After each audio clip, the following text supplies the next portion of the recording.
ফারুক দেবনাথ। ও আপনার পাশে বিমল দেবনাথ। আপনার কি লাগে? ছেলে। বয়স কত?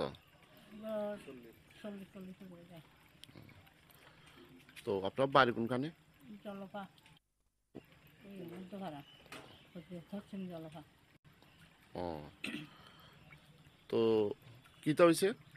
এই বাড়ির লগে বিয়া করতে ফাঁসে সীমানা লই লিপিন লই গাছগুলো লই ছেলে এত ডাক দিকে আমিও বাড়ি পাশে বাড়ি গেছি যায় মারি এটার একটা আমি যাই শিখে আসি পাশের লোকও আসে তারা মারি দাঁড়বো আবার আমার লাড়ি ডাকার আরও মারত আমার বাড়ি সুনীল দে ছেলে এই শঙ্কর দে মানে পাশের বাড়ি? যারা মারছে তারা। কত তারিখ এটা? এটা 16 তারিখ। 16 নভেম্বর। তো এই নিয়ে আপনারা থানাতে ইয়া করছে।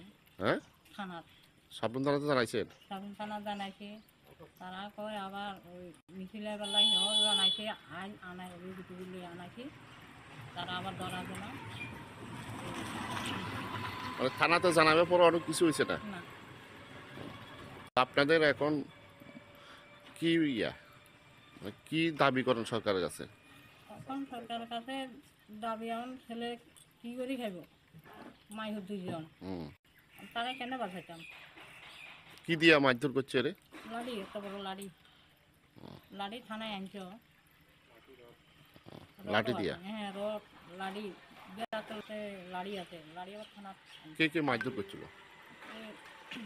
তারা বাড়ি দুজন। মানে বিমল রকমের তারা না মানে তারা হট করে আই নামিয়ে দরিয়া লাগছে তবে বিষয় হয়ে গেছে আমিও না কি নিয়ে ঝগড়া? এটা এই ইয়া সীমানা লই লিফটিং লইয়া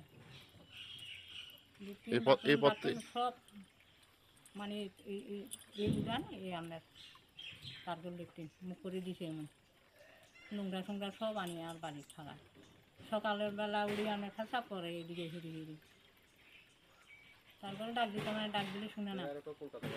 আমারও কয় কলকাতা যাই বাড়ি দেখতাম আমার কয় ডাক দিলে কয় টিউবওয়েল তুলে এলাম কিয়া করতাম স্যার তারপরে এদিকে আনা সেদিকে আনা আমিও যাইছে আনি ন আই চলে রেখে আরম্ভ করতাম।